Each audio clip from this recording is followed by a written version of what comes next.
Pels que us costa dormir, de matinada, amb Esther Nosàs. Coneguem.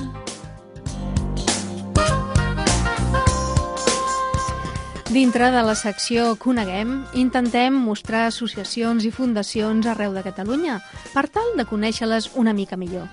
Aquesta nit ens acompanya la Fundació Espacim i amb nosaltres el seu director, l'ànima d'Espacim, el senyor Efrem Carbonell. Bona nit, senyor Carbonell, benvingut. Bona nit, moltes gràcies. Sí. A vostè per ser aquí. Enguany sabem que Espacim fa 75 anys d'història. Però quina és la tasca que porteu a terme? Bé, doncs durant tots aquests anys, amb diferents evolucions, la idea sempre és donar suport, acompanyar i atendre a persones amb discapacitats més importants, sobretot doncs, intel·lectuals i del desenvolupament. Quins són els serveis i centres dels que disposa Espacim? En aquests moments, a Espacim tenim una escola d'educació especial a Vallvidrera, tenim un centre de suport a l'escola inclusiva amb diferents escoles ordinàries de Barcelona, tenim 4 centres ocupacionals, una a Vallvidrera, un al carrer Canet i 2 al poble espanyol de Montjuïc, i llavors comptem en aquests moments amb 10 serveis residencials en tot Barcelona, doncs, que poden anar des de grupets doncs, de 10 o 11 persones fins a grups doncs, de 4 persones només. La vostra feina en treball social quina és?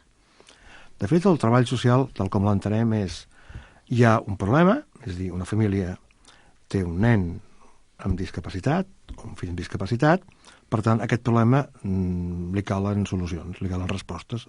Aquesta és la nostra feina, donar resposta a aquest problema. Des d'un àmbit absolutament global. També se n'ha estat parlant molt perquè últimament Espacim surt molt a la premsa. Doncs, per exemple, una de les notícies, el passat 23 de gener, es comentaven diferents articles de premsa que els pares, juntament amb vostès, amb la Fundació Espacim, demanàveu habitatges compartits per a nens i joves amb discapacitat severa, que és justament del que estàvem parlant. I també, a la vegada, que els seus fills poguessin seguir visquent a casa dels pares quan aquests faltin. Correcte. Aquest és un tema que ve arrel d'un dels actes que hem fet amb el 75è aniversari, que va ser la Convenció de Drets, és l'anàlisi de la Convenció de Drets de la ONU. Quin impacte té amb l'article 19? L'article 19 és el dret que té qualsevol ésser humà, qualsevol persona, a viure on viu tothom, si pot ser a casa seva. A partir d'aquí, bé, Espacim ja portem anys treballant amb unitats petites a la comunitat, però clar, et trobes amb entrebancs molt importants, sobretot d'ordre, per exemple, doncs, municipal, és a dir, la llicència que et demanen seria un equivalent a una estructura de 400 llits, per exemple, no és el mateix, i per poder-ho registrar a nivell doncs, de serveis socials et posen realment molts impediments.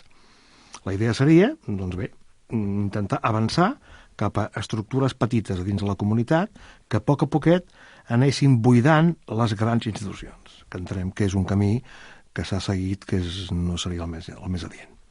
És un camí laboriós, també. Molt llarg. És a dir, estem parlant d'una hipòtesi de reconversió de 15 a 20 anys. Això és molt de temps. Hi ha un exemple, als Estats Units ho van fer, sense cap problema, a més. També hi ha un altre tema que ens preocupa una miqueta.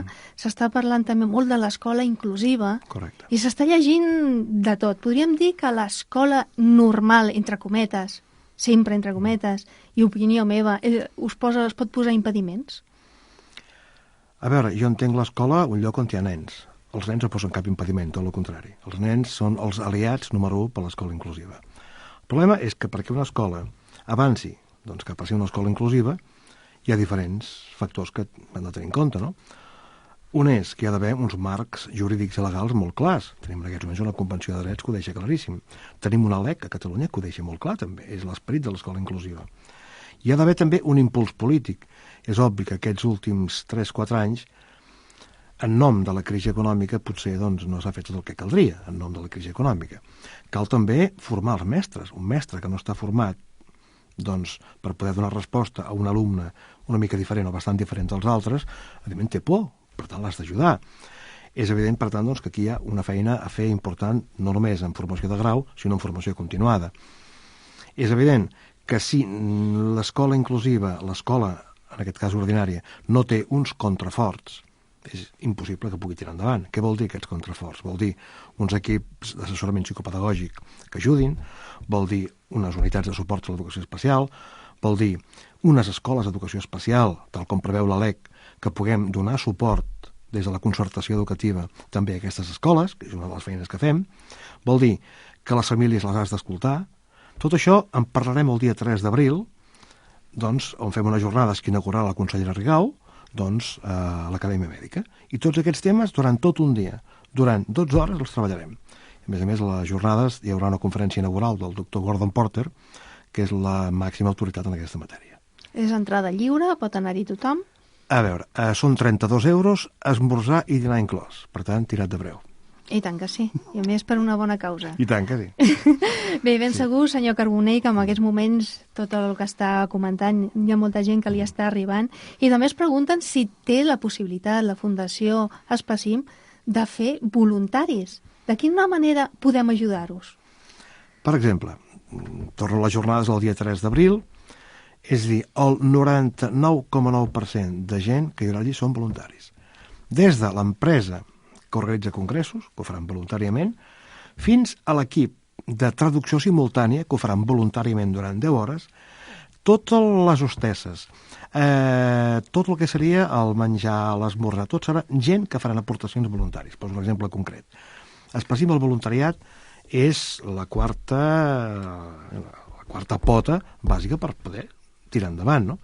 Aleshores, el voluntariat té un ventall, penso que molt ampli, no? Des d'aquella persona que s'acaba de jubilar amb 60 i pico d'anys, que és enginyer, que està formadíssim, per tant, tenim un control manager, que és un voluntari.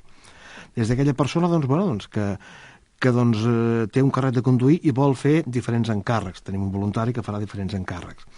Tenim persones, per exemple, que col·laboren amb les llars, amb les unitats que tenim a Barcelona per nens petits, anant una hora a la setmana, 2 hores a la setmana, 3 hores a la setmana, a acompanyar-los en diferents activitats. És a dir, el ventall és amplíssim, amplíssim. Sempre és ajudar a complementar la feina que fem els professionals.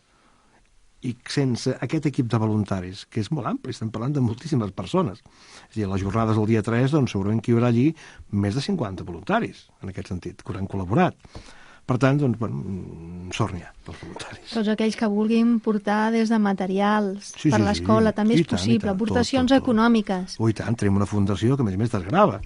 És a dir, hi ha una sèrie de donants que fan donatius periòdics i aquest donatiu que fan s'acull a la legislació vigent i et desgrava de la renta, sí, tant empreses com particulars.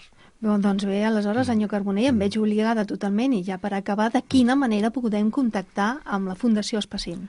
Han d'agafar, com fa tothom avui dia, han d'entrar a la pàgina web i han de posar espacim.es, res més. I llavors allí s'explica molt bé Espacim. Hi ha un vídeo de 5 minuts on intentem reflectir en 5 minutets, que ho van fer un equip de voluntaris també, aquest vídeo, que és molt bonic, a més. Mirar aquest vídeo i llavors entrar i començar a navegar per aquesta pàgina web. Doncs ben segur que ho farem. Senyor Efrem Carbonell, ha estat tot un plaer que estigui amb nosaltres i veure que després de 75 anys ajudeu a tantíssimes persones, nens sobretot, amb discapacitat també greu, i a les seves famílies, perquè suposo que també qui necessita molt assessorament i molt recolzament són les famílies. Moltíssim. Tot i que tenim nens que no tenen família, que estan tutelats per la dgaia, la majoria tenen família i els hi cal un suport extraordinari.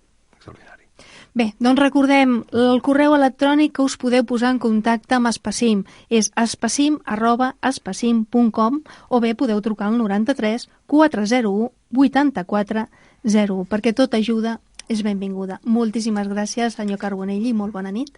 Doncs a vostès per haver-nos convidat. Moltes gràcies.